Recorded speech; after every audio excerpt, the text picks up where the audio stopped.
Hello hello everyone, नमस्ते। आप सबका बहुत बहुत स्वागत है परीक्षा पथ पे। और मैं हूं नमू मलिक। आज आपके सामने एक नई नवेली की, ठीक है, क्योंकि इस वैकेंसी का ना कई बार बच्चों को पता नहीं चलता है ना। जैसे आप एसएससी की तैयारी कर रहे हो, मान लो, है ना।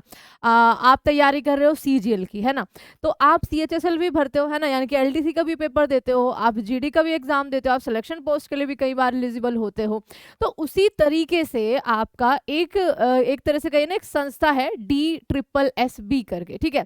DSSB आप इसको बोलते हो, Delhi subordinate service selection board, ठीक है।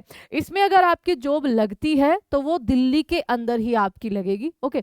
और दूसरी बात ये है बच्चा कि इसमें कई सारी पोस्ट ऐसी निकलती है कि आप अगर एसएससी की तैयारी, स्टेट लेवल की तैयारी आप कर रहे हो, है ना, आपको टीचिंग फील्ड में भी नहीं जाना, तो इसमें बहुत सारी जॉब्स जो है वो नॉन टीचिंग कैटेगरी के अंदर निकलती है, जो इस बार आपकी निकल रही है, जिसके लिए आपके सामने हम ये वीडियो लेकर आए हैं, है ना। तो अभी तक इनका सिर्फ ऑफिशियल नोटिस जारी हुआ है इस चीज को लेकर कि हम इतने पदों पर जो है फिल करने जा रहे हैं, टीचिंग और नॉन टीचिंग दोनों कैटेगरीज के अंदर। आपके जो एग्जाम की एप्लीकेशन है वो 9 जनवरी से शुरू हो जाएंगे और फरवरी तक वो चलेगी, है ना।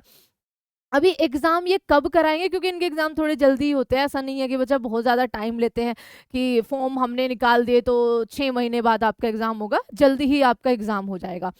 अच्छी बात यह है कि नॉन टीचिंग वाले, यानी कि आप अगर एसएससी की तैयारी कर रहे हो, स्टेट लेवल की तैयारी कर रहे हो, तो आप इसको फिल कर सकते हो। बहुत अच्छा रहेगा, क्योंकि एक तरह से सिलेबस आपका वही है, जीके आपकी वही है, हिंदी आपकी वही है, इंग्लिश आपकी वही है, रीजनिंग भी वही है और मैथ्स भी वही है। थोड़ा सा लेवल अगर मैं कहूँ एसएससी से कम ही है आपका। तो एक बार देखते हैं कि DSSB में आपकी कौन सी वैकेंसी आई है। तो सबसे पहले तो टीचिंग और नॉन टीचिंग दोनों कैटेगरीज में आई है, दोनों को एक बार हम देखेंगे।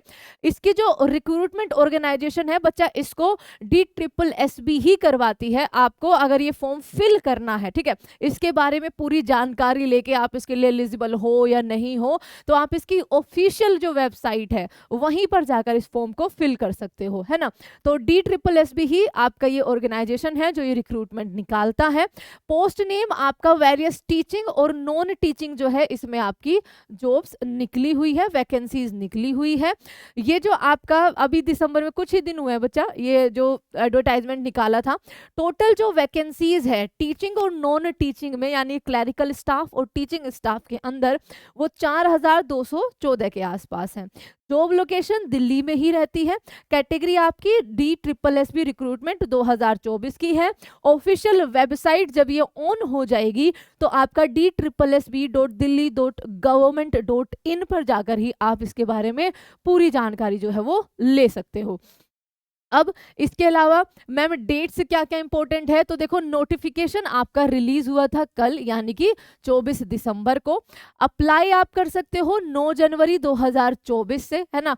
बाकी एक बार टाइम लेके करना, क्योंकि काफी टाइम आपको दिया हुआ है, क्योंकि लास्ट डेट आपकी 7 फरवरी 2024 है ना। एग्जाम की डेट अभी नोटिफाई हुई नहीं है, जब वो नोटिफाई होगी तो आपको विद सिलेबस जरूर बताने आएंगे। तो आपका बच्चा जनरल, ओबीसी और ईडब्ल्यूएस के लिए जो फीस होती है वो 100 रुपए होती है। फीमेल के लिए, SC ST कैटेगरी के लिए, PWD के लिए कोई फीस आपकी नहीं होती है। जो मोड ऑफ पेमेंट है वो आपका ऑनलाइन करना है। ये चीजें आपको बेसिक सी पता है। आगे देखें, इसलिए मैंने पहले वैकेंसी नहीं रखी कि पहले आपको एक क्राइटेरिया दे दूं कि देखो किसने, ऐसे ही तो आप करते हो, है ना। आप बाकी जो एग्जाम्स की तैयारी कर रहे हो ऐसे ही तो कर रहे हो। एज लिमिट जो है अभी के लिए, जो इन वैकेंसीज के लिए, कुछ वैकेंसीज के लिए बच्चा, the age limit for DSSB recruitment varies for the crucial date for the calculation of the age limit is given in the DSSB recruitment 2024 notification की जो PDF है। द एज रिलैक्सेशन जो है वो रूल्स के मुताबिक मिलेगा। जैसे आपका टीचिंग में कुछ में बच्चा अभी 30 कर दी गई है ना, पहले 36 हुआ करती थी। तो वो एज जो है जब भी आपका बिल्कुल ऑफिशियल नोटिफिकेशन है, जो PDF है, उसके अंदर आपको मिल जाएगी। अब पोस्ट नेम क्या क्या है, देखो PGT के आपके 297 पद हैं, ठीक है। इसके लिए क्वालिफिकेशन आपके क्या होनी चाहिए, आपकी BEd और PG जो है बच्चा वो कंप्लीट होनी चाहिए। असिस्टेंट टीचर के लिए जो नर्सरी के लिए, ठीक है बच्चा, निकली हुई है वो 1455 है और ये काफी ज्यादा है, ठीक है। इसके लिए आपका क्या होना चाहिए कि आपको इंटर पास तो होना चाहिए, उसके अलावा बच्चा आपका एनटीटी का डिप्लोमा भी 2 साल का होना चाहिए। That means diploma of nursery teacher भी आपके पास होना चाहिए। जो नॉन टीचिंग की बात कर रहे हैं, क्लर्क ग्रेड 4 की जो जॉब्स है बच्चा, उसके लिए जो पोस्ट है वो 2354 है। बहुत ही ज़्यादा अच्छी वैकेंसी इस बार दी है। और इनका जो है क्वालिफिकेशन वो मेन आपका 12th है, ठीक है। कुछ अगर ग्रेड अप हो रही है तो उसमें आपसे ग्रेजुएशन मांग लेंगे। और जो एसओ हॉर्टिकल्चर के लिए है उसकी पोस्ट टोटल 108 है, और आपको चाहिए इसमें डिग्री इन एग्रीकल्चर या फिर हॉर्टिकल्चर। क्योंकि आज के टाइम पे आप एसएससी की तैयारी कर रहे हो, ग्रेजुएशन के बाद ही लग जाते हो, कई सारे ग्रेजुएशन से पहले ही लग जाते हैं। तो बहुत सारे बच्चे ऐसे होते हैं जो साथ के साथ आपका बीएड भी करते रहते हैं या टीचिंग वाली लाइन में भी आपका जाते हैं, है ना। क्योंकि एसएससी का आज के टाइम पे भरोसा तो नहीं है। तो आप में से जिन्होंने भी बीएड या पीजी आपका ओपन से भी जैसे भी कर रखी हो, ठीक है, आपके पास कोई टीचिंग का डिप्लोमा हो एनटीटी का, तो आप देखिए इन सारी पोस्ट के लिए एलिजिबल है। और इसमें तो खाली आपका 12th पास और बस या फिर ग्रेजुएशन यही चाहिए, क्योंकि ये नॉन टीचिंग वाली है। अब देखिए सिलेक्शन का प्रोसेस कैसे होगा। सिलेक्शन का प्रोसेस बच्चा सिंपल है। आपका एक रिटन एग्जाम होगा, उसके बाद जो जो आपकी रिक्वायरमेंट, ठीक है, पोस्ट की रिक्वायरमेंट के हिसाब से स्किल टेस्ट होगा, आपका डॉक्यूमेंट वेरिफिकेशन होगा और छोटा मोटा मेडिकल टेस्ट होगा। अब जो पोस्ट है एक बार उनके बारे में देख लेते हैं। सबसे पहले देखते हैं जो आपकी टीचिंग पोस्ट है, ठीक है। टीचिंग पोस्ट में आपका एक तो पीजीटी, ठीक है, पीजीटी के लिए मेल और फीमेल दोनों है, तीनों डिपार्टमेंट में है। चाहे हम आपका एमसीडी की बात करें, चाहे हम डीओई की बात करें, चाहे हम एनडीएमसी की बात करें दिल्ली के अंदर, ओके। सेम यहाँ पर भी बिल्कुल इसी तरीके से है बच्चा। ये आपका पोस्ट कोड लिखा होता है जो आपको, मतलब अगर आप फिल करने जा रहे हो ना, तो ये सबसे ज्यादा जरूरी है। जैसे ये लिखा हुआ है पीजीटी हिंदी के लिए मेल फीमेल, ठीक है, दोनों में आपका क्या होना चाहिए बच्चा, जो पोस्ट कोड है वो 804 है बटे 23 का मतलब होता है कि 2023 की वैकेंसी में आप पास होने जा रहे हो या वोट एवर एलिजिबल होने जा रहे हो, है ना। तो सबसे पहले देखते हैं आपका वैकेंसी नोटिफिकेशन या advertisement combined examination 2023 for the post of post graduate teacher, ठीक है, जिसकी क्वालिफिकेशन हमने अभी देखी है बच्चा कि आपको बीएड होना जरूरी है और पीजी होना आपको जरूरी है, ठीक है। इसकी एज अभी के लिए यहाँ पर आप मानकर चल सकते हैं, क्योंकि इस वाले नोटिस में अभी तक नहीं दी है। 36 मान के चल सकते हैं, क्योंकि पुराने जो एग्जाम हुए हैं उसमें जो एज रही है पीजीटी टीजीटी के लिए वो 36 ही रही है बच्चा, ठीक है। अब इन बाकी वालों में 30 दे रखी है, वो एक बार हम जब भी आपका बिल्कुल 9 तारीख के बाद फुल डिटेल्ड आपका आएगा तो उसमें आपको बताएंगे। ओपनिंग डेट कब से है, 9 जनवरी से है। और आपका क्लोजिंग एप्लीकेशन जो डेट है वो 7 फरवरी की दे रखी है 2014 में। ये हर एक पोस्ट का, जैसे हिंदी के लिए आपका 804/23 पोस्ट कोड है, मैथ्स के लिए 805/23 है, हर एक पोस्ट का। अब आपने किस सब्जेक्ट में, क्या आपका कॉमन सब्जेक्ट रहा है बच्चा, पेयरिंग सब्जेक्ट रहा है, उसके हिसाब से आप अपने लिए, जैसे अगर मैं बात करूं तो मेरा मैथ्स है, ठीक है, तो आपका 805/23। डीओई के बारे में अगर हम बात करें तो टोटल पोस्ट आपकी 7 है, अलग अलग कैटेगरीज में, है ना। मैं यूआर में आती हूं तो मेरा यहाँ पे 2 पोस्ट है, ठीक है, इसमें थोड़ी कम होती है। इसमें टोटली वैकेंसी पीजीटी के लिए बच्चा 297 है। उसके अलावा डीओई में हो गई, डीओई में आपका फीमेल के लिए जो बात करें तो आपकी 11 पोस्ट है, ये मेल के लिए थी, ठीक है।